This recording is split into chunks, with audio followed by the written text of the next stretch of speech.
So kind of to talk about kind of more of the mission info. So yeah, I did serve in La Union, the hottest part of the mission. So boundary-wise, you'll find out that the boundaries, even though El Salvador is really small, it's a really small country, the boundaries are huge. So in this case, in La Union, it's this big city, and there's only 4 missionaries to cover it, and so we got half the city. And so we had a lot of area to cover. And so much area that there'd be places where you just wouldn't even go to because it'd be so far away. And it'd take too much time to travel there. Because there's places in your mission field that would take a couple hours bus ride just to go down there. I remember one time with my companion that we rode all the way down there, and it was like an hour ride. And so transportation-wise, we'd always take the bus. It was either bus or walking. And so we'd get our allowance for the month, and a lot of it was used on transportation. The buses were always crowded. So especially in the mornings when everybody was getting up and going to work. So when we need to go places, buses would be crazy crowded. To the point, I don't know if you've seen places outside of the U.S., maybe throughout the world, that had a whole bunch of buses, but they'd be so crowded that people would just hang on to them on the outside, and that's really how it happened. And me being so claustrophobic, it was rough. But you had to be careful. You had to make sure that your bag you had to keep it in check because you didn't want anybody stealing anything out of your bag. The church in that specific area, there was only one ward for the whole city. And out of the 4 missionaries, it was a ward. It wasn't a branch. It wasn't a group, and it was a decent size. So the ward there is really strong. The members are amazing. The members are super humble, more humble than you could ever think of. We had our own cocinera, so it's basically one of the members. She'd cook for us, and she'd do our laundry for us. So we'd pay her for the prices of the food and for laundry. The money there is all U.S. currency. I think they went away with that like 20 years ago. They went away with their own currency and used U.S. currency. So it was pretty easy doing the switch, knowing what money to use. There were members there that were inflicted in ways, medical, that they couldn't, get. So like for instance, there was a sister that was pretty much almost all the way blind. But she'd always be there in the mornings when in the afternoon where we go and we eat lunch with the cocinera, with that sister missionary, with sister in the ward, not sister missionary, but the sister in the ward. The blind sister would be there too, and they'd be making tortillas for the day. So our cocinera, she'd run her own shop out of her house. And you'll see that a lot in El Salvador. There's a lot of little shops that would sell just a whole bunch of junk food, or bags of rice or bags of beans or whatever, and they'd sell tortillas. So in the morning, that'd be their main thing. They'd make tortillas in the morning, and how they made them. It's amazing how fresh our tortillas are. So the day before, they would be corn on the cob before they'd be tortillas. So they take all the corn off the cob, and then they put it in this big bowl. They would then boil it overnight, and then in the morning, it'd be all this cooked corn, and they take it to a grinder, and they grind it all up. They grind it all the way up into this big mush, and they'd add a little bit more water to it, and then that's what they'd use to make their tortillas. It was as simple as that, and their tortillas are amazing. I remember being fed so well in that area. So even though the ward was really strong there was a ton of churches, like a ton. Like you could go one day and like meet a whole bunch of people and all be from a different church that they went to, and so there was a ton of churches. There was, I don't even know all of them, but there were so many. Like I remember just walking down the street, like either a Saturday or a Sunday, and there'd be these people just wailing and yelling in their churches. They put their whole heart into it, and so being able to be there was still as beautiful as it would be at any of the churches, here. The spirit was always strong. The members were always willing to help, to come out with the missionaries to help out in any way they could, especially with all of the gringos or whatever, all of the missionaries that didn't know the language.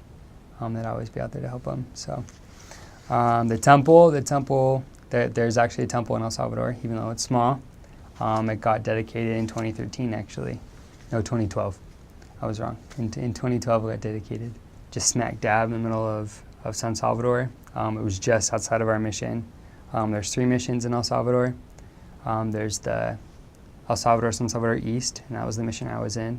There's the West, and then there's the West Belize mission. So so that last one covers a country, Belize, as well.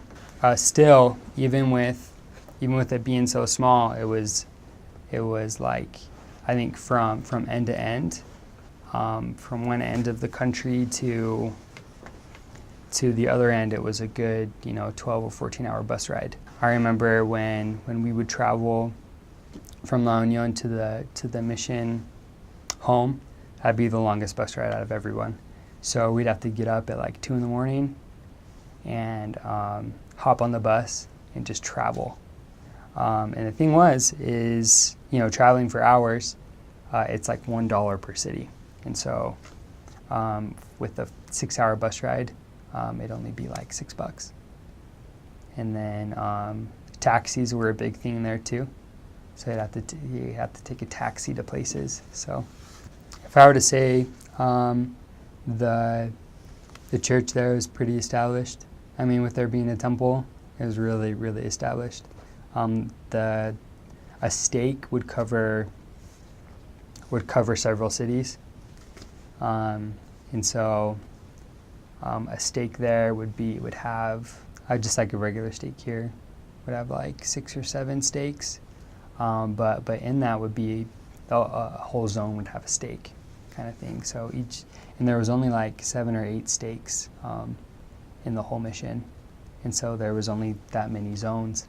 So this is El Salvador, and the mission is just like a triangle. You've got your map on it, and so my first area was in Opico, up in the top, and then I flew over to Belize, and in El Salvador, then we are blessed to have the temple, El Salvador temple, and there are a number of stakes. The church is fairly strong there, and lots of areas it's still kind of starting up, but I never served in a branch in El Salvador. They were generally at least wards, kind of small wards, lots of times, but they all had wards. But in Belize, then the church has only been there for about 30 years, and so there are 2 districts, and they still don't have wards or stakes yet. And so there are only branches. There's a branch in Orange Walk, in Coruscant, and there are 2 in Belize City. There's 1 in Belmapon, 1 down in Dangriga, and there's a couple over in Cayo over here. And down south, there still aren't any missionaries yet. Overall in Belize, there are only about 70 missionaries. When I got there were about 30. And so I got to see that growth a little bit. Our mission president focused on that a lot. So yeah, in Belize, you get to see things starting out. They're really close to getting stakes though, so the branches are getting pretty strong. But down in like Dangriga, then they only get about like 30 members there. It started about 30 years ago. In Belize, in El Salvador, it's been there a little bit longer, but still there's a lot of members there that remember the beginnings of the church in El Salvador, and that's really cool. You get to talk to people who were in like the first branches there in San Salvador, and they have seen it split and grow, and so there's a lot of people that have seen that. Just in their lifetimes, they've seen the church growing quite a bit, and so it is a rapidly growing sort of a place. El Salvador, like as a nation, has generally been more Catholic, but they do have a lot of evangelicals, and I think that's what they call them, and Jehovah's Witness and whatnot. And in Belize too, I think it's generally about like that too, a lot of Jehovah's Witness. And so of course you always get lots of fun stories about like what people think about the church. And I think the favorite one I ever heard was that they heard that as Mormons then we smoke weed to communicate with Joseph Smith, which is a pretty good one. Generally you just get the basic idea that we worship Joseph Smith as a god instead of God, and so that's the main thing you want to help people understand, that we do believe in Jesus Christ, and we believe that we need, well, the guidance of God through his prophets as well. One interesting thing that I guess I didn't expect was there are a lot of illiterate people in El Salvador. Like the schools aren't so good. So younger people, usually they can read, and they can't read super well, like they read a little slow, but the old people, generally they can't read, or even if they did read before, then their eyes have usually gone bad and they can't read anymore. And so it's a little harder for them to get a testimony of the Book of Mormon and things. You want to go and read with them, try and get them a tape or whatever, and help them to get those things. And the other main things, you get a lot of people, more in Belize than El Salvador, but both of them a lot. You get a lot of people who do drink a lot. There are a lot of people in Belize that smoke marijuana. And so you want to help them to understand the word of wisdom. And in both countries as well, it's pretty expensive for the people to get married, or it's not too bad. Like in El Salvador, generally if you get a member of the church, then you can get somebody married for like $25 or something, which is a decent amount there. But what's harder though is that it's really hard to get divorced. That costs an awful lot, and so generally they're hesitant to get married. And so most people in both places, they generally live together without getting married, which is really sad. And so that's something you want to prepare for and be able to help the people with. I served in Opico in El Salvador, and then I went to Belize. I was in Orange Walk for 7 months, and I loved that area because I was there for so long, and I got to know it really well. I really loved those people. And then I was in Belmopan for 3 months, which was also very cool. Very nice jungly mountains down there. And then I went back to El Salvador after that, and I was in Sonsecate, in La Ponderosa, and lots of very humble people there. And I finished my mission in San Salvador, in La Cima, which seemed super fancy for me at that point, because I had been in a third world country for almost 2 years, but not quite as fancy as the US.